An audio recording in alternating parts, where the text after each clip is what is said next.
नमस्कार साथियों, आपका पुनः स्वागत है YouTube channel Hindi steno class में। अब मैं जो डिक्टेशन लेके आया हूँ वो 80 शब्द प्रति मिनट के हिसाब से 10 मिनट की डिक्टेशन है, जो आपके कल परसों जो एग्ज़ाम होने वाला है एसएससी के लिए, उसके लिए बहुत सहायक सिद्ध होगी। आप लोग इसे लिखिए, इसका अनुवाद करें, अपनी गलतियाँ पहचानें, हो सके तो अपनी गलती मुझे कमेंट्स बॉक्स में बताएं। अभी तक तो यही आया है कि 80, 85 और 90 की जो मैं स्पीड भेज रहा हूँ उसमें आप लोगों की गलतियाँ नहीं आ रही है, क्योंकि मुझे कमेंट्स बॉक्स में कोई कमेंट्स नहीं आ रहा है। तो ये तो अच्छी बात है, आप इसी तरह अपनी तैयारी रखें। और आपसे पुरजोर निवेदन है, मेरे चैनल को लाइक एंड सब्सक्राइब करें। और अगर मेरे को आपको मेरी डिक्टेशन अच्छी लग रही है तो औरों को भी आप इस बारे में बताएं और औरों से भी मेरे चैनल को ज़्यादा से ज़्यादा लाइक और सब्सक्राइब कराएं। तो चलिए, ज़्यादा समय नहीं लेते हुए मैं सीधा डिक्टेशन में आता हूँ। हाँ, एक चीज़ और, मैं मेरे डिक्टेशन की पीडीएफ डिस्क्रिप्शन बॉक्स में अपलोड करने लग गया हूँ। आप उस लिंक से मेरे इसका पीडीएफ ले सकते हैं। और दूसरी बात ये, मैं डिक्टेशन के दौरान 5-7 मिनट 5-7 सेकंड के लिए जहाँ रुक जाता हूँ तो उसका मतलब पैरा है। तो इन चीज़ों का आप ध्यान रखें। तो चलिए, आपका ज़्यादा समय नहीं लेते हुए सीधा डिक्टेशन पे आते हैं। तो चलिए साथियों, डिक्टेशन के लिए तैयार हो जाइए। Yes, dictation start. महोदय, निर्दोष नागरिकों की नृशंस हत्या करने वाले आतंकवादी और अलगाववादी तत्वों के विपरीत मैं मानवाधिकारों की रक्षा के प्रति सरकार के उत्तरदायित्व से भली भांति परिचित हूँ। वास्तव में इस बैठक में शायद वे परिसीमाएं तय की जानी चाहिए जो राष्ट्रीय अखंडता की रक्षा और मानवाधिकारों के प्रति सम्मान के बीच सामंजस्य स्थापित करती हैं। भारत इस प्रयास पर चर्चा करने और इसमें योगदान करने के लिए हमेशा तत्पर है। इस बात पर भी ध्यान देना जरूरी है कि मानवाधिकारों की विषय वस्तु और प्रकृति विभिन्न समाजों की सामाजिक, पारंपरिक और सांस्कृतिक शक्तियों द्वारा निर्धारित होती है। जैसा कि इस बैठक में बताया जा रहा है, संयुक्त राष्ट्र का प्रयत्न यह है कि मानवाधिकारों के लिए समरूप अंतर्राष्ट्रीय मानदंड बनाने की दिशा में प्रगति हो, पर ये मानदंड एक पक्षीय ढंग से तय नहीं किए जाने चाहिए और राजनीतिक या आर्थिक क्षेत्र में राष्ट्रों और समाजों के बीच पारंपरिक संपर्क की पूर्ववर्ती शर्तों के रूप में स्थापित नहीं किए जाने चाहिए। एक न्यायपूर्ण विश्व आर्थिक व्यवस्था के निर्माण के लिए हमें प्रयास करना चाहिए और राष्ट्रों को मानवाधिकारों के व्यापक मानदंडों की ओर अग्रसर होने के लिए प्रेरित किया जाना चाहिए। विभिन्न नेताओं ने परमाणु अस्त्रों के प्रसार से विश्व शांति और सुरक्षा के लिए उत्पन्न हुए संकट के बारे में जो चिंता व्यक्त की है, हम उससे पूरी तरह सहमत हैं। आज अंतर्राष्ट्रीय सुरक्षा का एक और पहलू यह है कि परमाणु अस्त्रों के भंडार पर से नियंत्रण समाप्त होने की संभावना पैदा हो गई है।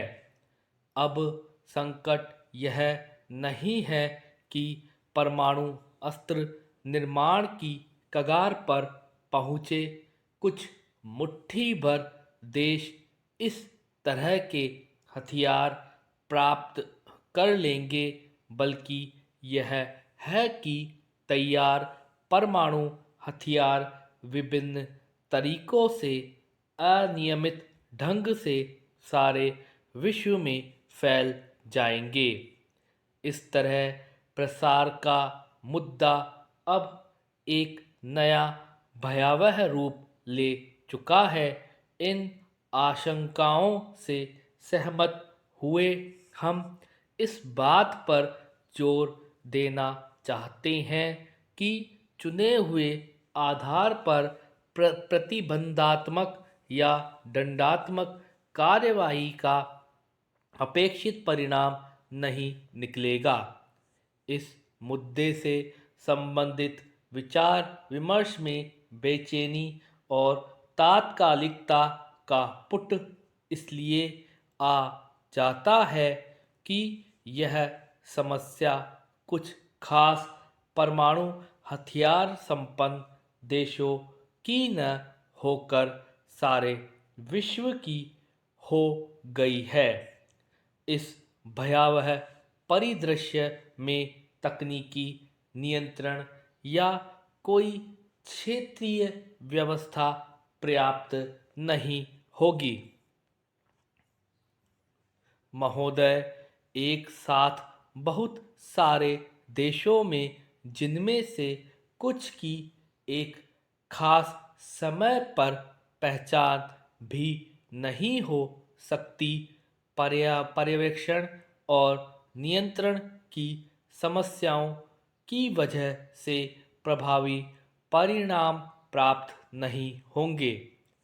महासचिव से इस बात की अपेक्षा नहीं की जा सकती कि वे भूमिगत भंडारों का निरीक्षण करेंगे और बम ढूंढेंगे। यह बिल्कुल साफ है कि इस तरह के उपाय सफल नहीं होंगे। कुछ दूसरे रास्ते ढूंढने होंगे। तब यह गुत्थी कैसे सुलझेगी? हमारे विचार में एकमात्र तर्कसंगत रास्ता यही है कि इस मुद्दे पर एक विश्वव्यापी दृष्टिकोण अपनाया जाए, जो अप्रसार पर एक अंतर्राष्ट्रीय आम सहमति पर आधारित हो। यह विश्वव्यापी अप्रसार व्यवस्था प्रभावी हो, इसके लिए आवश्यक है कि यह सार्वभौम, विस्तृत और भेदभाव रहित हो और संपूर्ण परमाणु निरस्त्रीकरण के लक्ष्य से जुड़ी हो। निरस्त्रीकरण पर संयुक्त राष्ट्र के 1988 में हुए तीसरे विशेष अधिवेशन में भारत के दिवंगत प्रधानमंत्री राजीव गांधी ने निरस्त्रीकरण के लिए एक कार्य योजना पेश की थी। इस योजना के अंतर्गत विभिन्न चरणों में सामूहिक संहार के सारे हथियारों को नष्ट किया जाना था और अंत में एक परमाणु अस्त्र रहित अहिंसक विश्व की स्थापना होनी थी। परमाणु अप्रसार पर नई अंतर्राष्ट्रीय सहमति के सारे महत्वपूर्ण अस्त्रों के प्रयोग या प्रयोग की धमकी पर निषेध के लिए एक अंतर्राष्ट्रीय सम्मेलन का आह्वान था। दूसरा, परीक्षणों पर प्रतिबंध के लिए यह एक व्यापक संधि की वकालत करती थी। तीसरा, परमाणु अस्त्र बनाने के करीब पहुंचे देशों को यह वचन देना था कि इस दहलीज को पार नहीं करेंगे। इसके साथ यह बात भी जुड़ी थी कि परमाणु हथियार संपन्न देश 2010 ईस्वी तक अपने परमाणु हथियारों के भंडार खत्म करने का वचन देंगे। सभापति महोदय, जब यह कार्य योजना प्रस्तावित की गई थी तो कुछ परमाणु हथियार संपन्न देशों ने इसे स्वीकार करने में कठिनाई व्यक्त की थी, क्योंकि उनका विश्वास तथाकथित आणविक प्रतिरोध के सिद्धांत में था। इस सिद्धांत का आधार पूर्व पश्चिम संघर्ष और शीत युद्ध था। शीत युद्ध अब खत्म हो चुका है।